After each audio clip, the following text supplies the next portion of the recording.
Ladies and gentlemen, the story you are about to hear is true.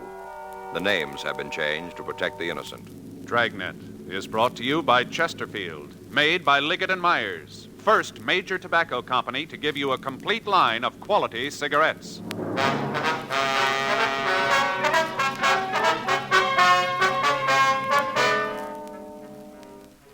You're a detective sergeant.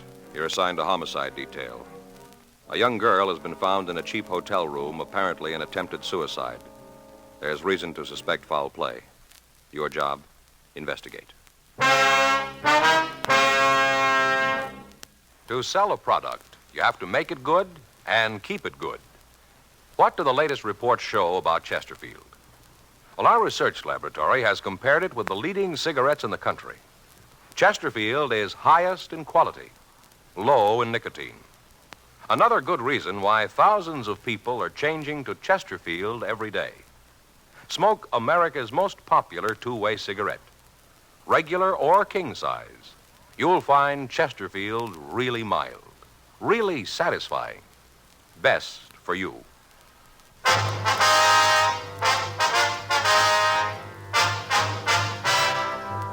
Dragnet, the documented drama of an actual crime. For the next 30 minutes, in cooperation with the Los Angeles Police Department, you will travel step by step on the side of the law through an actual case transcribed from official police files.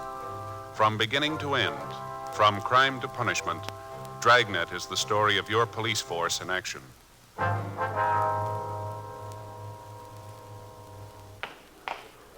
It was Thursday, November 19th. It was warm in Los Angeles. We were working the day watch out of homicide detail. My partner's Frank Smith. The boss is Captain Lorman.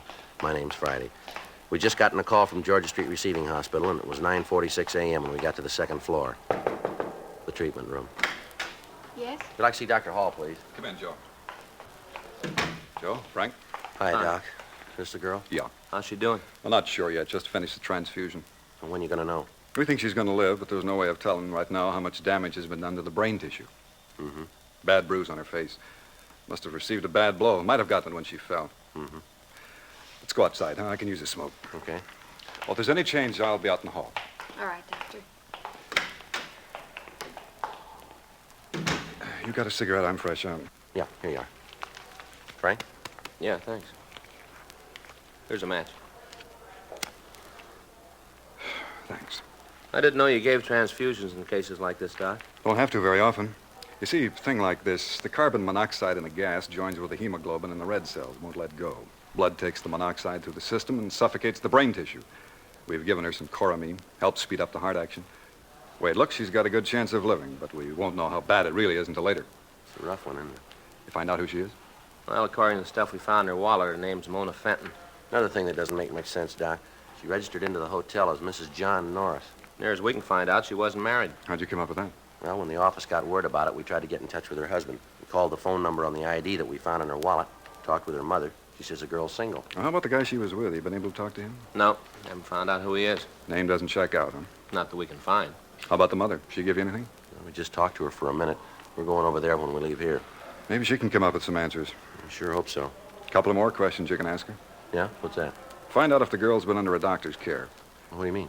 Checked her over when she came in, found marks. On her arms? Yeah, I think she's an addict.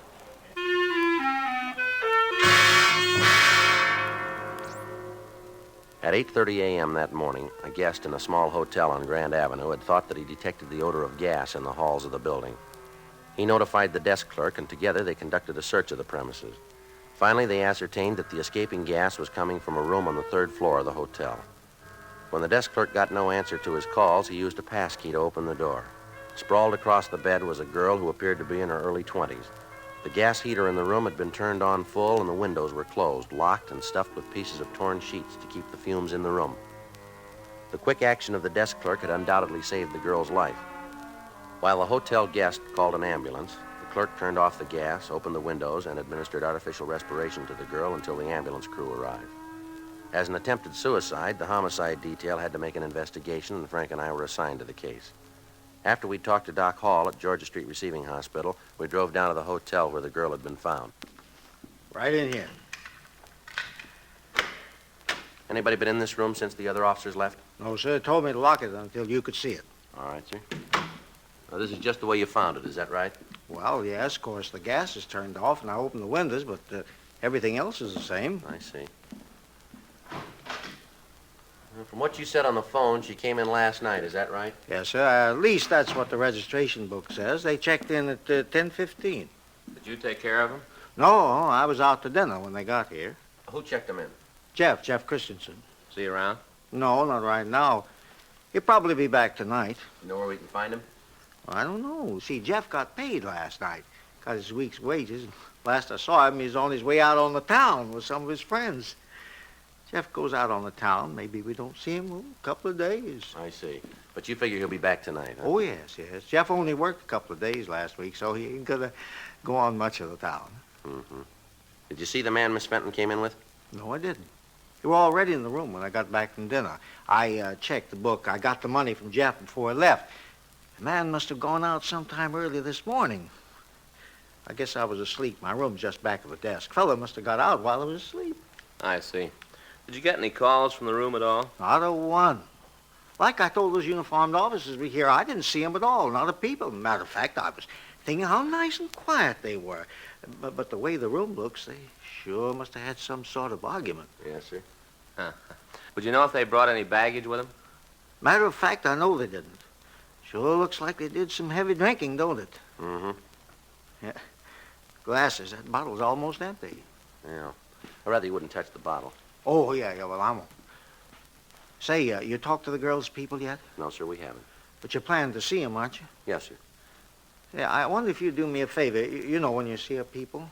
Yes, sir. What's that? Well, I don't much mind the dirty glasses and having to straighten the room up. That's all part of the hotel business. But I wish you'd say something about the torn sheets. Tell the people about 'em. I don't want to cause no trouble, but maybe if they know how about the sheets were all torn up, they'd want to make good on 'em. You will mention it, won't you? Hmm? Yes, sir. I'll call the office, Joe. Have them send out a crew, see what prints we can lift. All right, fine. Who else has a pass key to this room? Oh, you mean beside me? Yes, sir. Well, ain't nobody. Where's the key kept? That hangs on a nail next to the desk. That big nail there, it hangs right on it. Now, when you came into the room, did you notice if there was anything around the door to keep the gas inside? I don't follow you. Well, you found pieces of torn sheets around the windows, you say. Now, was there anything like that with the door? Oh, yes, I'm with you now, yeah. Now, let me think. As I remember, no, there wasn't nothing there, just around the windows. Mm-hmm. Was the key in the lock when you came up here? You mean inside the room? Yes, sir, that's right. No. The reason I know that for sure is that I looked through the keyhole, tried to see what was in the room. No, sir, the key wasn't in. Of course, that don't mean nothing. Sir? Well, only a couple of the rooms have keys anyway. We don't use them anymore. You mean you don't lock the doors? Sure, we lock the doors. We got them all locked all the time. This is a respectable hotel. Of course we lock the doors. But not with those keys. We got those other locks on the doors. Oh, I see. You see, yeah, see that? Sort of like Yale locks. That kind, you know. That's what locks the doors, not the other keys. Yes, I see. Of course we lock the doors. Yes, sir. The locks catch when the door is closed, though, is that right? Yep, locks them tight. I got in touch with Lee Jones, Joe. He sent a crew right over. Good. I checked with Doc Hall. How's the girl? Oh, she's coming along. Doc says she's doing better. All these fellas that you're going to have roaming around here, what's this all about? There's something wrong? We're not sure yet, sir. Oh, dear, it always happens like this, don't it? What's that, sir? I try to run a respectable place. Goodness knows I do. I keep it right up to date. There's good service, and something like this happens. There was no reason for that girl to do a thing like this, not in my hotel. Now you cops come in here. Cops going to be all over the place. Tenants aren't going to like it. They ain't going to like it at all. Just because of that girl. Why'd she have to come in here and do a thing like this? Why'd she have to do it at all, sir?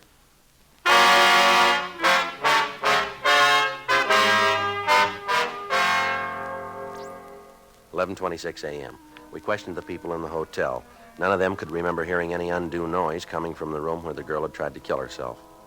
Normally, the investigation would have been routine, but with the possibility of foul play, we had to check every angle and then check it again. The crew from the crime lab arrived and went over the room. Under the bed, they found an empty capsule, the type commonly used to dispense heroin. They also came up with a clean set of fingerprints on both glasses. They were photographed, and the water glasses themselves were removed to the crime lab to be booked as evidence. The registration card the couple had signed was turned over to Don Meyer in handwriting. The name was checked through our record bureau, through the phone book, and through the city directory, but when the leads were checked out, we were no further in knowing who the man was who'd taken the room with Mona Fenton. Word was left at the hotel for the handyman to contact us as soon as he returned. Word was also left that if the man who'd registered with the Fenton girl returned, we were to be called. 11:45 a.m. The men from the crime lab finished their investigation and returned to the office to compile the results.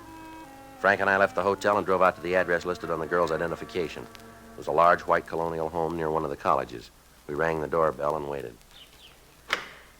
Yes. Mrs. Fenton? Yes, that's right. What is it you want? Police officers would like to talk to you. Oh, come in. Thank you. It's about Mona, isn't it? Yes, ma'am. I knew something like this would happen. I knew it all along. Beg your pardon? When she first had this crazy idea, when she first told me about it, I knew. Kids, try to tell them. Just try, and they tell you that times have changed. They say that you're not keeping up with the time. They know it all. Nobody can tell them anything. Well, what idea is this, Mrs. Fenton? When she wanted to quit school and take the job in that drive-in restaurant, the most ridiculous thing I ever heard of. But nobody could talk her out of it. Lord knows I tried. I knew something like this would happen. I just knew it. Yes, ma'am. Do you know any reason why your daughter might want to take her own life? Are you a policeman, too? Yes, ma'am. I'm Frank Smith. This is my partner, Joe Friday. How do you do? How are you, ma'am? Do you know any reason why your daughter might want to kill herself? It's a little hard to say, Mr. Friday. What's that? Mona and I had quite an argument about her leaving school. It was one of those silly things that starts and gets all out of hand, you know. We both have pride, and neither one of us was going to back down. Mm-hmm. I haven't seen Mona to talk to for over a month. Does she live here, ma'am? Yes, she does, Mr. Smith. But there's an outside entrance to her room. She comes and goes as she pleases. Doesn't eat her meals here, so I hardly ever see her. Mm-hmm. Do you know if she's been under a doctor's care? No, I don't think so. Why do you ask that? Well, is your daughter a diabetic? No, she isn't, Mr. Friday. Well, these questions about Mona and a doctor, what are you trying to find out? Does your daughter have any special boyfriends, Mrs. Fenton? She did have. Who was that? Richard Burdick, nice boy. Mona and he were planning to get married when they got out of school. Then, along with everything else, that just blew up. Everything seemed to go all at the same time. Did your daughter have any trouble with this Burdick? No, nothing you could call real trouble. It's just that they agreed to disagree. It was Mona's idea. Richard didn't want anything to change. He was very much in love with her. Uh-huh. Does he know about this? I don't think so, Miss Fenton. We haven't told him. I don't know what he's going to do when he hears about it. It's going to hit him awfully hard. He's the sensitive type. Does your daughter have any close friends that she might confide in? I suppose she does. She's talked about some of the girls where she worked. Would you give us their names, please? Oh, yes, I will. I'll write them down for you, those I can remember. All right, fine. Has your daughter been in good spirits lately? As far as I know, yes. She's always seemed happy enough when I saw her. I told you we haven't said much more than hello the last month, but she's seemed happy. Mm-hmm. You said that she broke up with this Burdick boy, is that right? Yes. When was that? 6 weeks, 2 months ago. You know what caused it? The job, all the other things. Mona kept making dates with him and then breaking them at the last minute. I guess Richard just got tired of being stood up. Well, did he and your daughter have any arguments that you know of? No. They just decided that it wouldn't work out for them. They just decided to stop seeing each other. Did your daughter have any other steady boyfriends? Anyone that she saw quite a bit of, maybe? Well, there was one boy. He was quite a bit older than Mona. She saw a lot of him the last couple of weeks. You know who he was? No, I never met him. I only saw him once. What if you could describe him for us? No, I'm afraid I can't. He drove by for Mona one night, going to pick her up for a date. Parked out in front and honked the horn. I see. I went to the front door to tell him to come in. Mona wasn't ready yet, but he wouldn't. Just sat out there and waited. I didn't get a good look at him. Could you describe the car for us? Not good. It was one of those foreign cars, a convertible. I think it might have been a Jaguar. I'm not sure about that, though. But you're sure it wasn't an American automobile? Yes, I'm sure about that. All right. How about the color of the car? Can you tell us that? It was awfully dark out there. I'm not sure. I'd rather not say, officer, if I can't be sure. You understand that. I wouldn't want to tell you something and then have it turn out to be wrong. You can understand that, can't you? Yes, ma'am, of course. Did you see Mona this morning? Yes, we did. Is she all right? They think so, yes. Aren't you sure? Well, when we talked to the doctor, they were doing everything they could. They seemed to think that she was going to be all right. Thank God. It's so hard, Mr. Friday, to know that your child is sick, that she tried to kill herself, to want to go to her and not be able to. It's so hard. Try to take it easy if you can, Miss Fenton. If you'll just give us the names of the girls that she might know, we'll be on our way. Yes, I'll write them for you. Thank you. Excuse me? Shirley? Hello? Yes, it is. What? Yes, they're here. Just a moment. It's for you. I'll get it, Joe. I'll get those names for you, Mr. Friday. All right, fine. Did your daughter ever refer to this man in the foreign car by name? No, I don't think she did. All I know is that whenever she went out with him, it was the big date of the bunch. How often did she see him? Maybe a couple of times a week. Might have been more. I had no way of knowing what she was doing. She kept pretty much to herself when she met him, but I could tell he was the big thing in her life. He was it. Joe? Yeah. See you a minute? Yes. Excuse me, Miss Fenton. I'll finish this list. Thank you. Call was from Jack Smyers at the office. Yeah. Just removed her to the general hospital. Yeah. She had a relapse. They don't think she's going to live.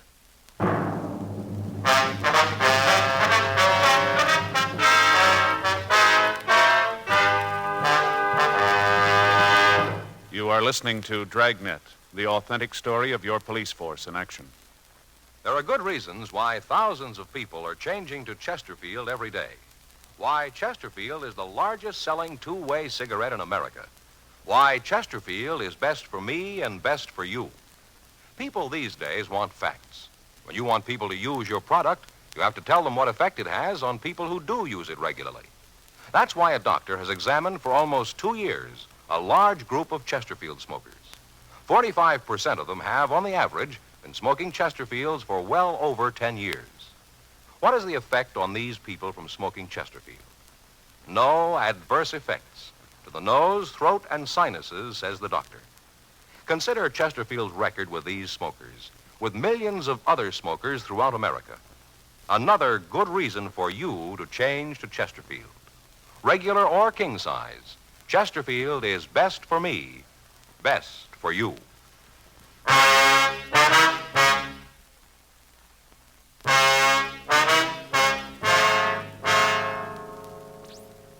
We obtained the name of the drive-in restaurant where the Fenton girl was employed. We also got the names of the girls that she worked with and the address of her boyfriend, Richard Burdick. Mrs. Fenton also gave us a list of names of persons who might be able to aid us in the investigation. Under further questioning, the mother was still unable to furnish us with a motive for her daughter's attempt to take her own life. The apparent lack of a motive, or any type of a suicide note, coupled with the bruise on the girl's chin, made the likelihood of foul play more than possible. 12:57 p.m. We left the Fenton home and drove over to the drive-in. We stopped on the way and put in a call to the office. There still hadn't been any report of the handyman at the hotel, the only person who could give us a description of the man who'd registered at the place with the Fenton girl. When we got to the drive-in, we asked about a Peggy Griegson, one of the girls on the list. After a few minutes, the girl came over to our car. You want to see me? You Peggy Griegson? Yeah, why? We'd like to ask you some questions about Mona Fenton. Who are you guys? Police officers. We'd just like to talk to you. I gotta get it okayed with the manager. I'm on duty now, lunchtime. Pretty busy. I gotta get it okayed. I'll take care of it. All right, fine. I'll check with the manager, Joe. Right. Hope this isn't gonna take long. I got a couple of customers waiting for orders. My partner will take care of it. Well, ain't the manager knowing that worries me. It's the tips they're gonna leave. Make what I do, and the tips are important. Yes, ma'am. What's all this about Mona, anyway? What are the cops after her for? Well, she tried to kill herself this morning. Mona? Yes. Why? Why'd you do a thing like that? Well, we thought maybe you could help us there. Why, me? I haven't got anything to do with it. Well, we understand you were pretty friendly with her. Well, sure, I was a friend of Mona's, but I don't know anything about no suicide. I don't know anything about it, and I don't want to. Do you know any reason she might try to take her own life? Not a reason in the world. Not Mona. Do you know if she was under a doctor's care for any reason? No. I mean, I don't know. She didn't say anything about it, never said a word. Was she? Well, that's what we're trying to find out. Can you think of any enemies she had? Anybody who might have wanted to hurt her? How far is this going to go? Well, how do you mean, miss? I mean, who's going to hear about this? Who's going to hear the answers I'm going to give you? Well, no one. Now, what do you got for us? Well, I'll give you this for free. If anything happened to Mona, you go talk to Dick Burdick. Talk to him. He'll be able to tell you. Why'd you say that? Because it's true. No other reason. He's a real bum. You ask me, I think there's something wrong with him. You know, in the head. Well, do you have any reason to say that? All the reason in the world. Poor girl, this bum all the time coming around giving her trouble. All the time telling her how he's going to kill her and anybody that comes near her.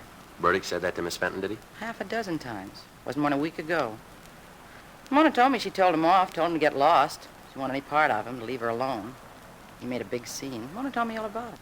One day, this Terry drove in here. Got one of those flashy foreign cars. The Jaguar? I think so, yeah. All right, go ahead. Well, one day he drove into the place. Mona took care of him. I guess he liked Mona. He kept coming back, always parked in her station. Anyway, this Burdick kid found out about it. Wasn't anything for him to worry about, but he made a big thing about it. Told Mona she was supposed to stop seeing Terry. Said if she didn't, he was going to cause real trouble. Did he say what he was going to do? Well, I think he was kidding. I don't think he really meant it. He's just a kid. What would he say? I really don't think he meant it. Well, all right. Now, what did he say to her? Said if he found them together again, he'd kill them both.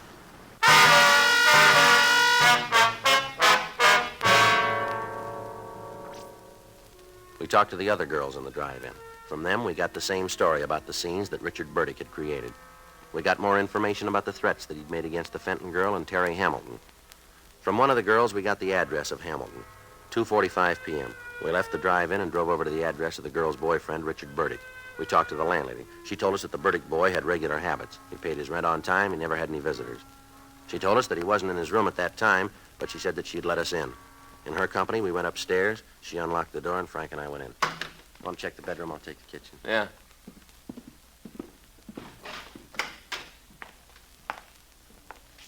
There's nothing out there. How'd you do? Well, looks like we're a little late. What? His clothes are gone. We checked the room further. Every indication was that Richard Burdick had left the apartment in a hurry. We talked to the landlady again.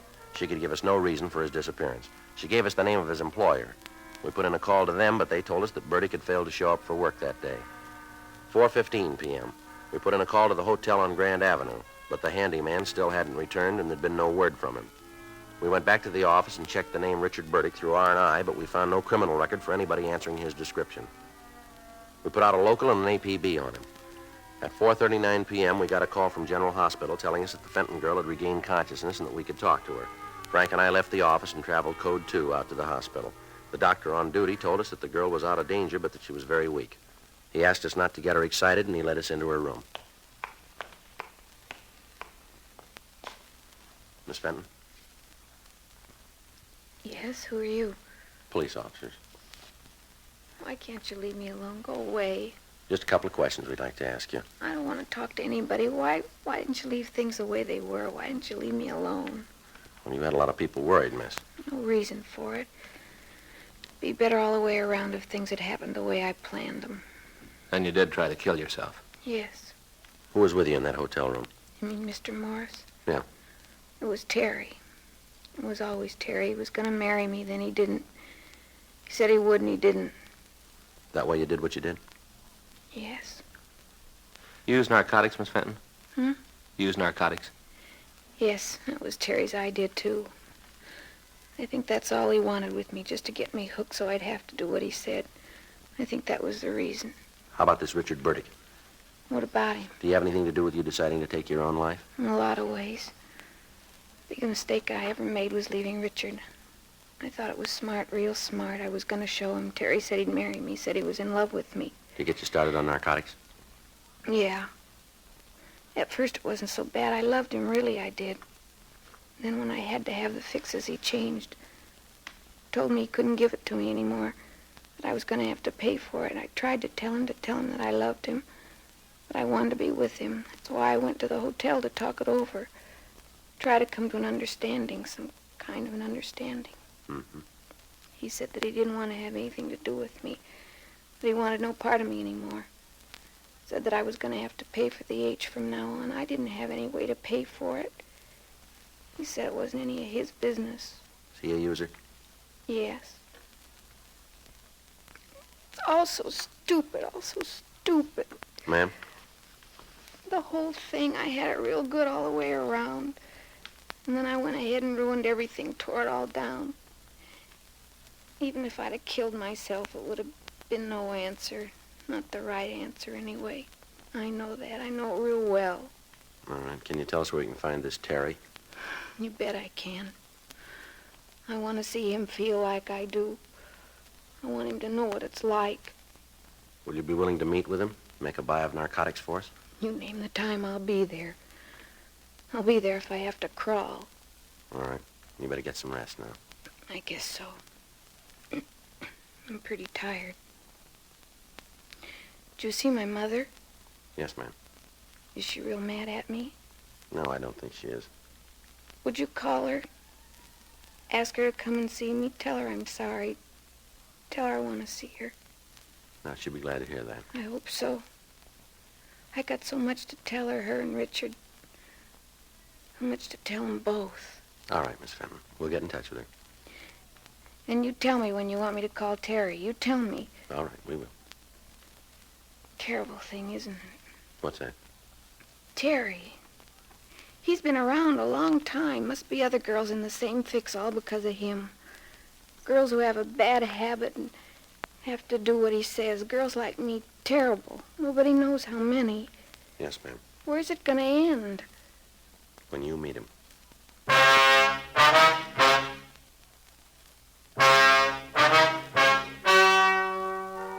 The story you have just heard is true. The names were changed to protect the innocent. On March 10th, trial was held in Department 98 Superior Court of the State of California in and for the County of Los Angeles. In a moment, the results of that trial. Now, here is our star, Jack Webb. Thank you, George Veneman. Obviously, it would be impossible for you to question all the Chesterfield smokers that you'd run into, yet we're convinced that you want to know what effect a product has on people who do use it regularly. Well, Chesterfield tells you. Now, you've heard the report from the doctor who's been examining Chesterfield smokers. No adverse effects to the nose, throat, and sinuses from smoking Chesterfield. I think it would make good sense for you to change to Chesterfield today. Smoke America's most popular two-way cigarette. Regular or king size. You'll find Chesterfield's best for you.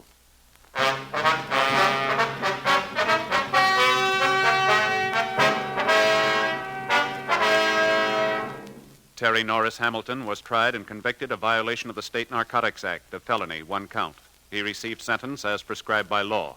Violation of the State Narcotics Act, a felony, is punishable by imprisonment in the state penitentiary for a period of from 1 to 5 years. Mona Irene Fenton pled guilty to the same charge and was placed on probation for a period of 3 years with the provision that she be placed under the care of a competent psychiatrist.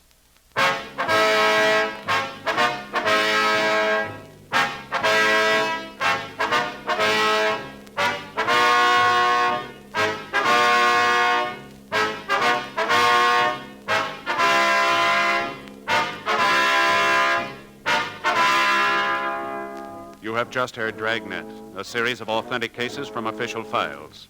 Technical advice comes from the Office of Chief of Police W.H. Parker, Los Angeles Police Department. Technical advisors, Captain Jack Donahoe, Sergeant Marty Wynn, Sergeant Vance Brasher. Heard tonight were Ben Alexander, Vic Rodman, Virginia Gregg, Gene Tatum. Script by John Robinson. Music by Walter Schumann. Hal Gibney speaking. Watch an entirely different Dragnet case history each week on your local NBC television station. Please check your newspapers for the day and time. Chesterfield has brought you Dragnet, transcribed from Los Angeles.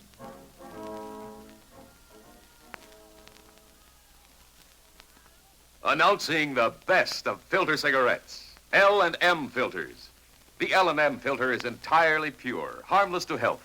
Filters out the heavy particles in the smoke, gives you more flavor, less nicotine. L&M filters and Fatima with tips of perfect cork, both made and guaranteed by the makers of Chesterfield, Liggett & Myers Tobacco Company.